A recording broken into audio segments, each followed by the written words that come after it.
الحمد لأهله والصلاة لأهلها أما بعد فأعوذ بالله من الشيطان الرجيم بسم الله الرحمن الرحيم فإذا قضيتم الصلاة فاذكروا الله قياما وقعودا وعلى جنوبكم صدق الله العظيم۔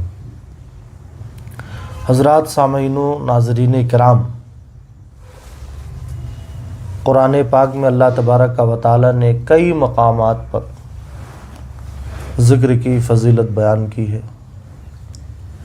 کئی اللہ یہ فرماتا ہے وہ کامیاب ہو گیا جس نے اپنے آپ کو ستھرا بنا لیا، اللہ کے نام کا ذکر کیا اور پھر نماز پڑھی۔ تو اس آیت میں بھی تزکیہ، ذکر اور نماز کا حکم ہے۔ ایک اور آیت بڑی مشہور ہے، ان الصلاۃ تنہی عن الفحشاء والمنکر، بے شک نماز بے حیائی اور برائی کو روکتی ہے۔ اس کے جسٹ بعد ہے وَلَذِكْرُ اللَّهِ اکبر، اور اللہ کا ذکر بڑھ کر کے۔ فَاذْكُرُونِي أَذْكُرُكُمْ، آپ سب سنتے رہتے، اللہ فرماتا تم ہمارا ذکر کرو اور ہم تمہارا چرچا کریں گے۔ ابھی جو آیت میں نے پڑھی، اللہ تعالیٰ ارشاد فرماتا ہے کہ جب تم نماز پڑھ لو تو اللہ کا ذکر کرو، کھڑے، بیٹھے اور اپنے کروٹوں پر، یعنی لیٹ کر۔ انسان کی یہی 3 پوزز ہوتے ہیں، یا تو وہ کھڑا ہوگا، یا تو بیٹھا ہوگا، اور یا تو لیٹا ہوگا۔ تو اس آیت سے اشارہ ملا کہ ہمیں ہر وقت اللہ کا ذکر کرنا چاہیے، اور ہر وقت اللہ کا ذکر کرنا یہ حضور علیہ الصلوۃ والسلام کی سنت ہے۔ مومنوں کی امی جان ام المومنین حضرت عائشہ صدیقہ رضی اللہ تعالی عنہا فرماتی ہیں کانا رسول اللہ صلی اللہ علیہ وسلم یدوم الذکر، اللہ کے پیارے رسول صلی اللہ علیہ وآلہ وسلم ہمیشہ اللہ کا ذکر کرتے تھے۔ دوسری روایت میں یہ کہ آپ ذکر کرتے تو آپ کے دل سے، سینے سے ایسی آواز آتی جیسے چولہے پہ کوئی ہانڈی رکھ دے پانی ڈال کے، وہ پانی ابل رہا ہو۔ تو محقق صوفیاء کرام نے اس کے لیے بڑی کوششیں کی ہیں کہ بندے کا کوئی بھی پل اللہ کی یاد سے خالی نہ ہو۔ حدیثوں میں ہے کہ جنت میں ساری نعمتیں ہوں گی، کوئی پچھتاوا افسوس نہیں، سوائے اس کے کہ دنیا میں جو لمحہ اس نے غفلت میں گزار دیا، اپنے رب کو نہیں یاد کیا۔ اب ذکر کی اہمیت سمجھ سکتے۔ تو محقق صوفیہ نے کوشش کی کسی طریقے سے انسان کی زندگی کے ہر پل میں ذکر الہی کو داخل کر دیا جائے۔ سلسلہ چشتیہ کے بزرگوں نے ذکر پاس انفاس رکھا، یعنی وہ چاہتے سانسوں کی لڑیوں میں ذکر پرو جائے۔ تو ذکر پاس انفاس میں کیا کرتے ہیں کہ جب سانس باہر پھینکیں تو لا الہ، اور جب اندر لیں تو الا اللہ کہتے ہوئے کچھ ٹائم یہ وظیفہ کریں گے کہ اللہ کا ذکر سانسوں کی لڑیوں میں پرو جائے گا۔ اور سلسلہ نقشبندیہ کے جو بزرگ ہیں وہ کوشش کرتے ہیں دل کی دھڑکنوں میں اللہ کے ذکر کو داخل کر دیا جائے، دل کی دھڑکنوں میں، تاکہ اس حدیث پہ عمل بھی ہو۔ پیارے آقا علیہ الصلوۃ والسلام کا دل مبارک جو ہانڈی کی طرح ابلنے کی آواز آ رہی تھی اس میں سے۔ تو امام ربانی مجدد الف ثانی قدس سرہ النورانی نے لطائف کے ذریعے سے ذکر کا بڑا پیارا، انوکھا اور جلد اثر کرنے والا طریقہ بتایا ہے۔ یہ ایسا طریقہ ہے کہ ہاتھ کنگن کو آرسی کیا، پڑھے لکھے کو فارسی کیا، کہ آپ چند دن ذکر کریں اور اس کا فائدہ انشاءاللہ 1 ہفتے کے اندر آپ کو دکھ جائے گا۔ نمازوں میں دل لگنا، دینی کاموں میں دل لگنا، برائیوں سے دور رہنا۔ امام ربانی مجدد الف ثانی کہتے ہیں کہ اللہ تبارک و تعالیٰ نے انسان کو عالم صغیر بنایا ہے، منی ورلڈ، چھوٹا عالم، اور عالم کبیر یعنی بڑے عالم کی، اللہ کے علاوہ جتنی بھی چیزیں ہیں انہیں عالم کہتے ہیں، اس کی جو کوالٹیز تھیں اللہ تعالیٰ نے سب کو منیمائز کر کے، مختصر کر کے اور انسان بنا دیا۔ تو جو بڑا عالم ہے اس میں کچھ چیزیں ہارڈ ویئر ٹائپ کی ہیں جنہیں ہم سب دیکھتے ہیں، اور کچھ چیزیں سافٹ ویئر ٹائپ کی ہیں، انسین ہیں، جنہیں صوفیہ نے بتایا ہے۔ صوفیہ کہتے ہیں کہ عرش کے اوپر نور کی 5 لیئرز ہیں، 5 پرتیں ہیں. پہلا جو پہلی جو لیئر ہے اس گولڈن ہے، اس کا نام صوفیہ قلب کہتے ہیں، کہ حقیقت میں جڑ جو ہے قلب کی وہ وہاں ہے. یہاں تو بس کلکنگ پوائنٹ رکھ دیا اللہ تعالیٰ نے کہ آپ کلک کرو گے عرش کے اوپر کی دنیا کھل جائے گی آپ کے سامنے. اور دوسری لیئر جو ہے وہ سرخ ہے اور اسے روح کہتے ہیں. کلک کرنے کا مطلب ضرب لگانا ہے، پھر اس توجہ اس پر طرف کرنا ہے. جی وہ ہلکی سے اس پر توجہ کریں گے ذکر کرتے ہوئے. تب میں بتاؤں گا کیسے کلک کرنا ہے. جی تو ذرا سے گردن جھکائی اور دیکھ لی، یعنی ذرا سے کلک کی، اس پہ ضرب لگائی، ہلکا سا تصور میں امیجنیشن میں اس پہ پش کیا، اور پش کرتے کرتے اتنا روشن ہو جائے گا کہ وہاں کا نیٹ ورک یہاں آنے لگے گا. اب تو سیٹلائٹ کا زمانہ ہے، اب سمجھنا بڑا آسان ہے. جی انسان یہاں بولتا ہے، ایک پل میں آواز اس کی کہاں جاتی ہے سیٹلائٹ سے، اور پھر سارے جتنے بھی ریڈیو اسٹیشنز ہوتے ہیں سب پہ وہ چیز پہنچ جاتی. تو پہلی لیئر کو قلب کہتے ہیں، دوسری لیئر کو روح کہتے ہیں، اور تیسری لیئر جو ہے وہ سفید، اسے سر کہتے ہیں، اور چوتھی لیئر بالکل بلیک ہے، اسے خفی کہتے ہیں، اور 5ویں لیئر گنبد خضرا سبز، اسے اخفا کہتے ہیں. تو اللہ تعالیٰ نے عرش کے نیچے کی جو چیزیں تھیں، آگ، پانی، مٹی، ہوا، اس سے انسان کی باڈی کو بنا دیا. ہماری باڈی میں ٹمپریچر ہے، ہماری باڈی میں پانی ہے، ہماری باڈی میں ہوا ہے، آکسیجن ہم لیتے ہیں، کاربن ڈائی آکسائڈ ہم باہر پھینکتے ہیں. اور جو چیز مٹی میں مل کے مٹی ہو جائے، سائنس کہتی ہے وہ مٹی ہی ہے. تو مٹی سے ہمارا بدن بنا ہے. تو عرش کے نیچے کی چیزوں سے اللہ تعالیٰ نے ہم انسانوں کا بدن بنا دیا، اور عرش کے اوپر کی جو چیزیں تھیں جنہیں صوفیہ نے اپنے کشف مشاہدے سے بیان کیا ہے، وہ اللہ تبارک و تعالیٰ نے ہمارے سینے میں بطور امانت رکھ دیا. تو لیفٹ چیسٹ کے 2 انگل کے نیچے اللہ تبارک و تعالیٰ نے لطیفہ قلب کو رکھا ہے. قلب حقیقت میں اس دنیا کی چیز ہے ہی نہیں. جو آپ نے 5 چیزیں بتایا اس کو لطیفہ بولتے ہیں. لطیفہ کہتے ہیں. لطیفہ کی جمع ہے لطائف. لطیف اس چیز کو کہتے ہیں جو بہت ہی سافٹ ہو اور اس میں ایک کوالٹی ہو کہ دوسروں کا اثر قبول کرے.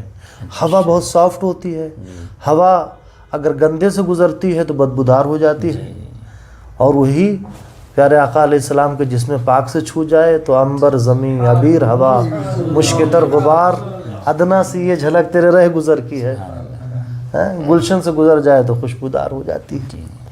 تو ہوا سے بھی زیادہ یہ چیزیں لطیف ہیں.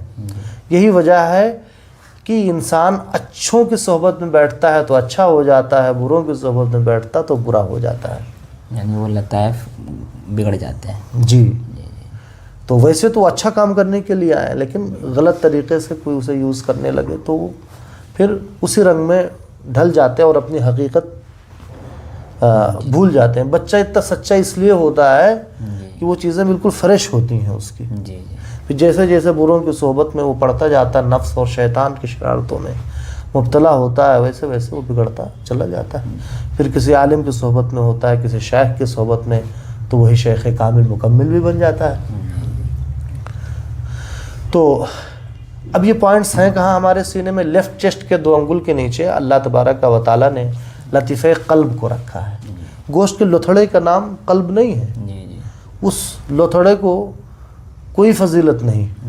حقیقت میں اس کے اندر جو نور اللہ تعالیٰ نے رکھ دیا گولڈن کلر کا، اور جو فرع ہے، جو شاخ ہے، جو برانچ ہے، اس نور کا، جو نور عرش کے اوپر پہلے پرت میں ہے، جو کلکنگ پوائنٹ ہے، تو یہ قلب ہے. اچھا، ایک اور بات ہے کہ اللہ تبارک و تعالیٰ نے یہ جو مقامات ہیں، یہ جو لطائف ہیں، ہر لطیفے کو کسی نہ کسی پیغمبر کے انڈر میں کر دیا ہے. قلب کو حضرت آدم سے زیادہ اٹیچمنٹ ہے. تو جیسے جیسے آپ کا قلب روشن ہوتا جائے گا، ویسے ویسے آپ کے اندر آدمیت بڑھتی چلی جائے گی. آدم علیہ السلام کی صفت تھی گریہ وزاری کرنا. تو جب بندہ ذکر کرتا ہے اور قلب کی صفائی ہونے لگتی ہے تو اس وقت اس کے آنسو بہت نکلتے ہیں، دل نرم ہو جاتا ہے۔ تو یہ پہلا پوائنٹ، ہمیں لیفٹ ٹو رائٹ چلنا ہے۔ تو فرسٹ پوائنٹ لیفٹ چیسٹ کے 2 انگل کے نیچے، سیکنڈ پوائنٹ رائٹ چیسٹ کے 2 انگل کے نیچے۔ یہ جو رائٹ والے دونوں لطیفے ہیں یہ باہر کی طرف تھوڑا نکلے ہوئے ہیں، ایسے ہاتھی دانت آپ نے دیکھا ہے، ہاں، تو اس ٹائپ کے تھوڑے سے باہر کی طرف وہ نکلے ہوتے ہیں۔ تو بہرحال 2 انگل کے نیچے اللہ تعالیٰ نے یہاں وہ دوسرے پرت والے نور کا کلکنگ پوائنٹ رکھ دیا ہے، پش کرنے کے لیے، دبانے کے لیے، اور اسے 2 پیغمبروں کے انڈر میں دیا، حضرت نوح اور حضرت ابراہیم علیہ السلام کے انڈر میں۔ یہ تو نیچے کا تھا۔ اوپر کا پورشن کہ لیفٹ چیسٹ کے 2 انگل کے اوپر اللہ تبارک و تعالیٰ نے اوپر والا تھوڑا سا نیچے دبتے ہوئے ہے، یہ باہر نکلتے ہوئے تھا، نیچے والا باہر نکلتے ہوئے تھا اور اوپر والا اندر دبتے ہوئے ہیں۔ تو 3rd نمبر پر لیفٹ چیسٹ کے 2 انگل کے اوپر لطیفہ سر ہے، سفید جس کا کلر تھا، یہ حضرت موسیٰ علیہ السلام کے انڈر میں۔ جب یہ اللہ اللہ کرنے لگے گا، یہ روشن ہو جائے گا، اپنی اصل پہ پہنچ جائے گا، تو موسیٰ علیہ السلام کی کوالٹی سے اللہ حصہ عطا کرے گا۔ موسیٰ علیہ السلام کی کوالٹی، بڑی کوالٹی ایک یہ تھی کہ آپ سمندر میں کود گئے تو دریا نے راستہ دے دیا۔ تو جب اس مقام پہ آپ ہوں گے تو کتنی سنگلاخ زمین کیوں نہ ہو، کتنے سرکش قوم کیوں نہ ہو، اگر آپ نے اپنی کٹیا وہاں بنا لی تو آپ کی کٹیا کو کوئی اٹھا نہیں پائے گا۔ صوفیہ فرماتے ہیں غریب نواز جب آئے تھے تو اسی لطیفے کی صفت ظاہر ہوئی تھی، آج تک ان کا روضہ پاک باقی ہے اور پرتھوی راج کو ہم کتابوں میں پڑھتے ہیں۔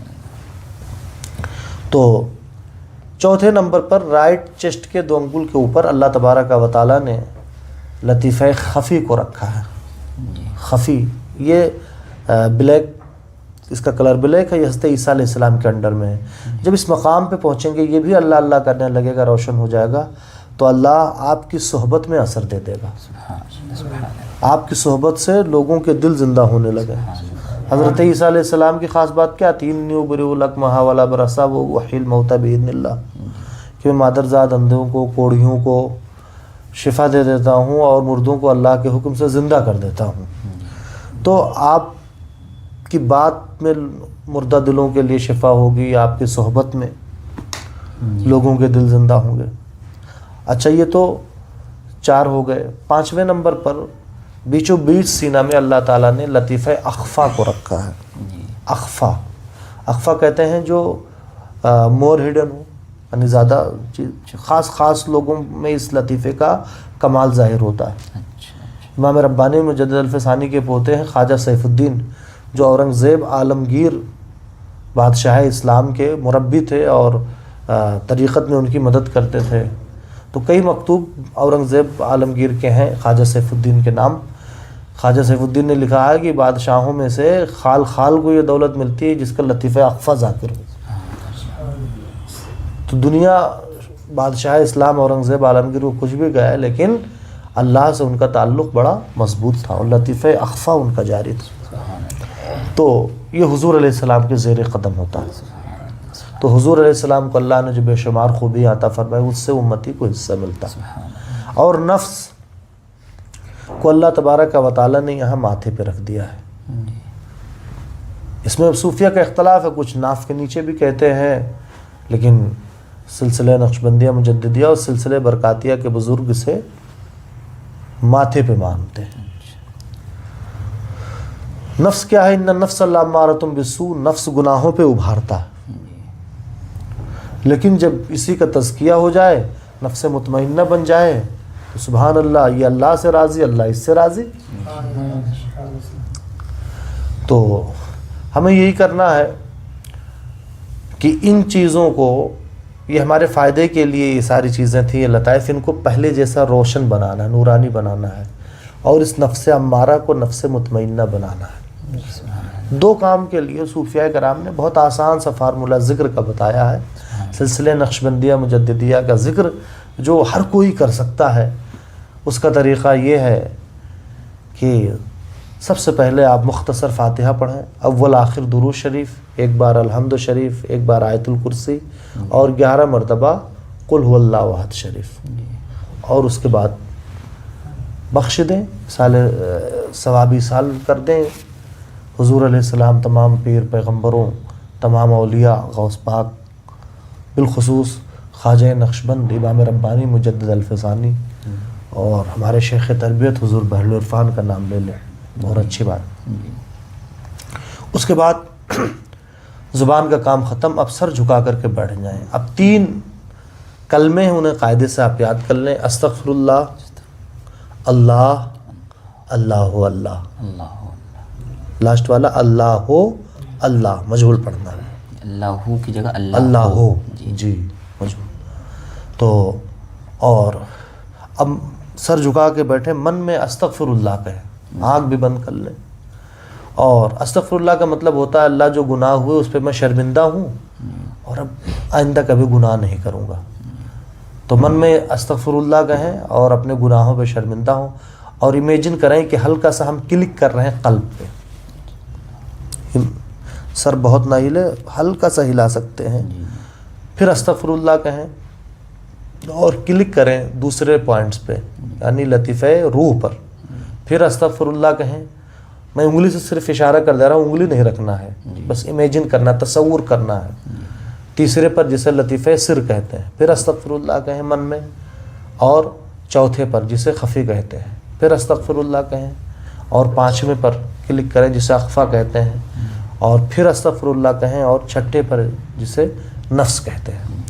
جب ان 6 پر کر لیا تو اسے 1 راؤنڈ آپ کا ہوا استغفار کا، ایسے 11 راؤنڈ استغفار آپ کو کرنا ہے۔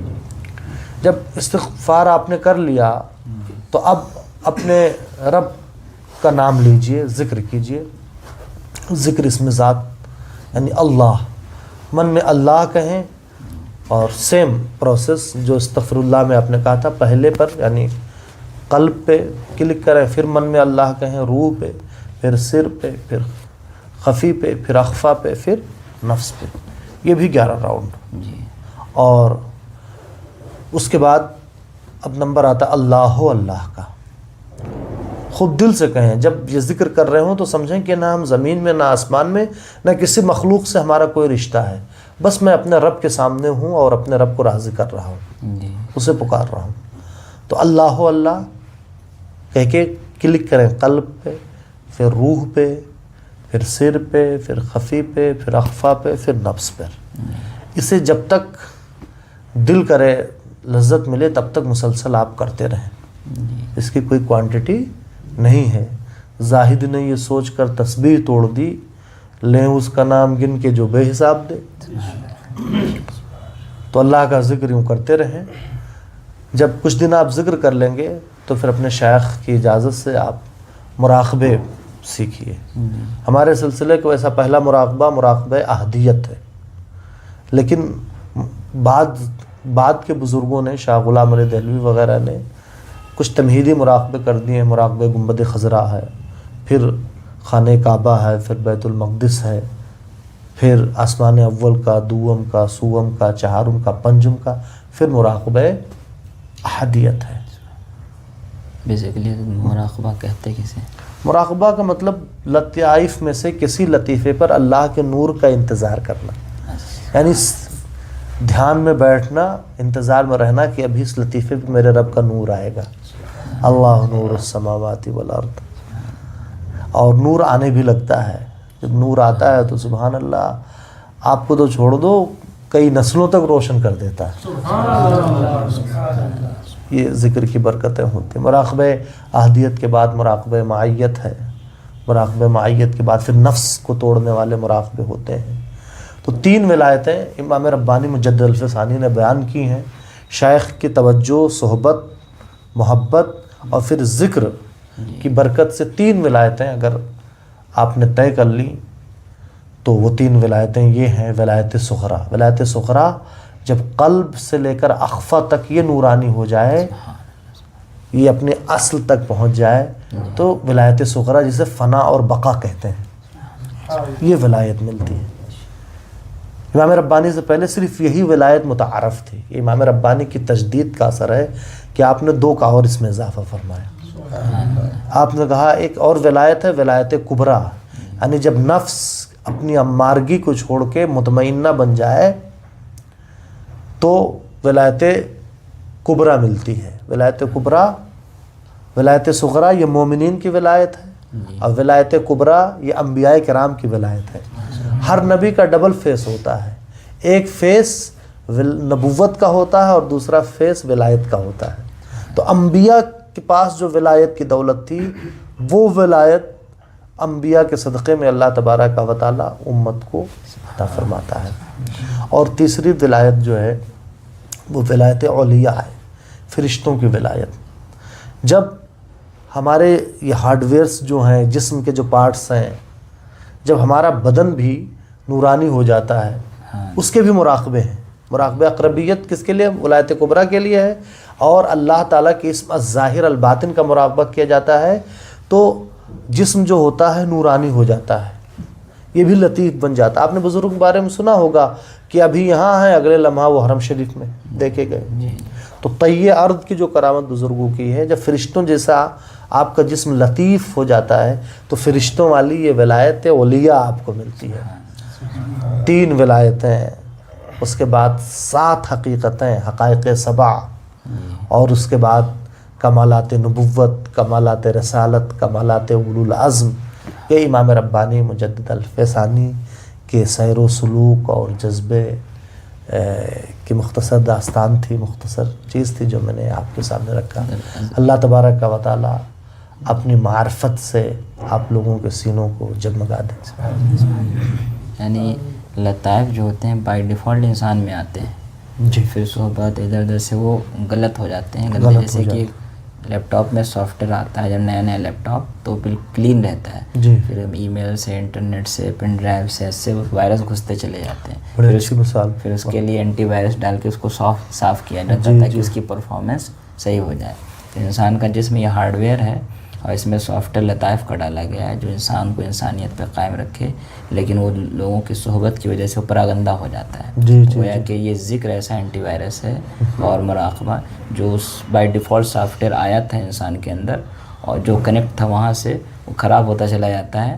پھر اس کو صاف کرنے کے لیے وہ ذکر جو آپ نے بتایا حضور اس سے وہ کلین ہوتا چلا جاتا ہے. تو پھر سے بہت پیاری مثال ہے ماشاء اللہ. سافٹ ویئر جب اچھا ہو جاتا ہے تو پھر اس کے جوارے بھی اچھے سے کام کرتے ہیں، غلط قدم نہیں بڑھاتے ہیں سارے. بالکل نیا جیسا کام کرنے لگتا ہوں.